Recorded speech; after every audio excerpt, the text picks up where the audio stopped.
Did you know 40% of slave owners were white women? Yeah. You know who doesn't know that?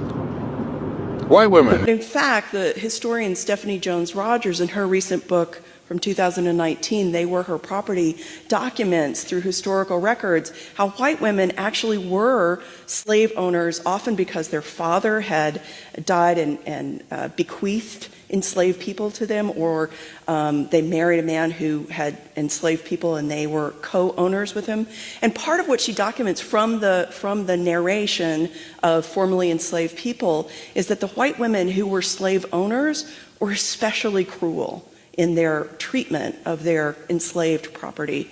And part of the reason that she speculates this is that there was a kind of desire to prove their worth, right, as a worthy slave owner. Less than 2% of white Americans own slaves. White women shock us, because we're assuming that their oppression as women, their gender oppression, will allow for them to kind of set aside the benefits of white supremacy and white privilege and embrace alliances across the color line. And when we don't see that happening, it's really perplexing. But I think this book really shows us and tells us why that might not happen when we expect it. Click the link in the bio to get the book.